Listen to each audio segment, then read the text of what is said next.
66 Secret Service agents, FBI and the like, Black Berets died in that firefight. I was there.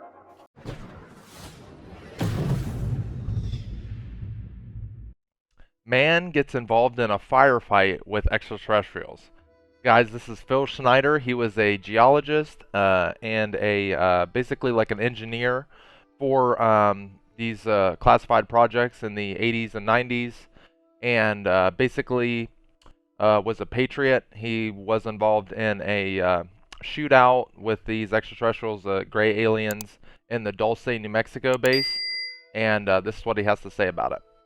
In 1979, in a horrendous firefight with alien human type, whatever you want to call them, and I was one of the survivors. I'm probably the only talking survivor you'll ever hear.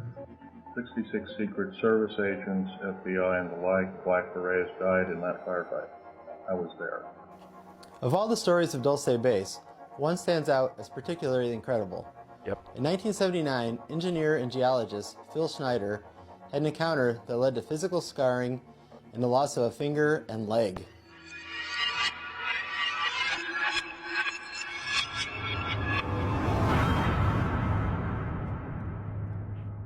The Dulce Wars, as it became to be known, was a battle that supposedly happened between the U.S. Delta Forces and Zeta Reticulans gray aliens at an underground base in Dulce, New Mexico, as reported by Phil Schneider. Phil Schneider was an engineer and geologist who had been contracted by the United States government to work on secret military projects and assist in the construction of underground bases for 17 years. Yep, so his main objective was to basically develop the platform that these underground bases were supposedly going to build on. He also developed helped develop and engineer and basically like repair the boring machines, which are these giant tubular-like machines that can bore through rock. And this is like advanced technology that they use to do that. And then they have like this glass that develops on the side from the melting of the rock to create like an airtight cavern. In August of 1979, during some mining exploration, his group discovered a very old cavern system below the Archuleta Mesa in Dulce, New Mexico. It was immediately recognizable as an alien base, and the group was confronted by alien greys. It was at this point that Phil Schneider drew his sidearm and fired on the alien threat, killing 2 of them. The details are light and even more bizarre at this point in the story. The aliens returned fire with a sort of plasma weapon that blew off part of Schneider's hand and leg, and left scorch marks across his chest. The U.S. Delta Forces were sent in to handle the matter, and Schneider, one of 3 survivors of the incident, reports watching the bodies of more than 60 soldiers and scientists being removed from the cavern when the battle was resolved. Following the incident, Schneider remained silent, as he claimed he was legally required. The other 2 survivors were Canadian contractors, whom he claimed were silenced by their country as well. After the murder of his best friend and the death of his father, Schneider could no longer hold his silence. In 1995, he began speaking at conventions across the United States. He does a huge lecture circuit around the United States, guys. You can look this up. It's on YouTube as well, and like sites like TikTok, whatnot. You can look at all his lectures. So they're like an hour long, 2 hours long. He has a great story to tell. He's a true patriot of our country, and he doesn't leave any stones unturned. That's for sure. He's very privy to this types of information, and presents it in a way that's easily understandable for the common person. But also, he makes it aware that it's more, it's about personal liberty and knowledge of this is going on, so that way you can do something about it, and basically rise up and try to defeat the forces that are trying to put you down with these basically the secret classified projects. Lectures were explosive, spilling secrets on deep underground military bases, the Black Budget, the New World Order, and the battle at Dulce, New Mexico. In 1996, Schneider was found dead in his apartment. At first, the cause of death was said to be a stroke, but while being prepared for cremation, there were parts of surgical tube discovered embedded in the folds of his neck. The final ruling on the matter was suicide, strangulation by ligature asphyxiation. The many questions surrounding his death led many to believe his suicide was staged, and he was in fact murdered. Yeah, it was. It's very common among people that actually blow the whistle on stuff. That is their last resort, by the way. They don't usually go around and try to murder people. That is just something that they have to do once the line has been crossed, and there is no going back, and that's what he did. These are examples as to why it's been kept secret for so long. People that do come out, they actually get silenced. It's almost like a judge that says, well, if they don't want the town to do drugs, well, I'm going to give this guy that sold a little bit of drugs, I'm going to give him 50 years in jail to deter others from even thinking about getting it in, the drug game or whatever.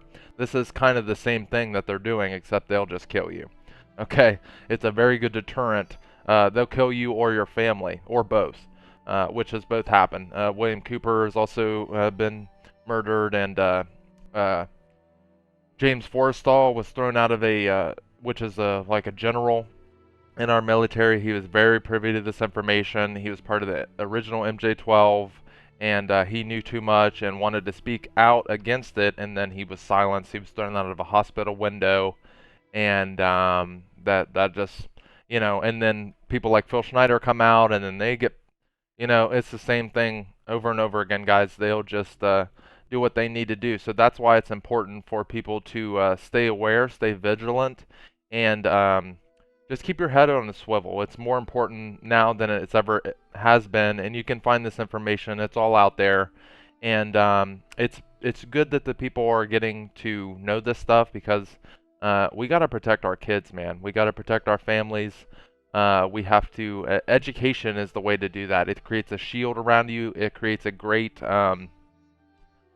discernment, level of discernment, that you can find out what's real and what's not based on your own research. And that's what it's really all about, is personal empowerment for your family, and just staying aware, staying vigilant. That way you can defend against whatever nefarious agenda is coming your way. And this is not a, whoa, they're coming for your, people, or da-da-da. This isn't crazy conspiracy talk. They're coming, okay? It's insane. You see it on the news every single day, and I know you do. You're watching the news, you'll flip through it. The newscasters will be saying the same exact thing. It'll be Fox News, CNN, MSNBC, ABC, whatever, and then the clips of the newscasters are the same exact clip, but they're all from different news stations. That's just one example of the propaganda machine that they're running. The Hollywood agenda with the, what is it, the global quality score or something like that. If you're in a Fortune 500 company, Fortune 100 company, you know what this is. The CSG score, something like that, to where you have to represent certain minorities at a certain percentage to receive federal funding and keep your quality score up and receive those subsidies that you're doing, which actually saves you money. That's a whole thing going on. That's what Bud Light and them were doing. That's what Target and them were doing. They want to protect those subsidies to decrease their taxes, and therefore save them money overall, even though they took a hit, like, with the public for that. And it's not that people really care so much about what these adults are doing. Now I'm kind of talking about the trans situation. It's not that adults really care what you're doing. It's when you start messing with children inside of schools, that's when people really draw a huge line in the sand. That is something I do not support. I've went to raves my whole entire life. Okay, I'm a huge EDM guy, electronic music. I've been to hundreds of festivals, hundreds of shows, and that's just a big part of my life, and I love it. But and you'll see, trans and things like that, people there, and that's fine. You know why? Because that's an adult entertainment area, okay? That's where people are, being adults, doing what adults do. But the moment you step that kind of agenda inside of schools is where I draw a huge line in the sand. That is something that the children, and I will flip out if I go hard on this video, but if a child cannot consent to sexual activity because they're underage, then how can they consent to changing their gender and being a gender identity. And in some, like California right now, they just passed a law that if you don't accept your child's identity in divorce cases, they'll give the child to the other parent, because they're considering that child abuse. Um, and I am not making this stuff up. You can look this all up. I just have a huge, and I honestly don't. I think it actually this embarrasses the LGB. Uh, I don't even want to say T and Q because that's not even part of their community. They just like added that on colloquially, and it's not even about, you know, the true expression of your own personal beliefs that the LGB community was about. And so that's just one of the agendas. Another agenda is Satanism that's going on. You see it all the time. Everyone's covering their hand up, and you know, Drake and Madonna and Travis Scott, and you see it all. Kendrick Lamar, they're all doing this stuff. Okay, and this isn't crazy town stuff. I wish it was, but it's way worse than what they're actually showing, and it's going to get worse. So the more you know about it, the better you'll be. The better you'll be able to protect your family and your loved ones, and just keep your head on a swivel. So with that, thank you guys so much. Watch this video that YouTube recommends to you next.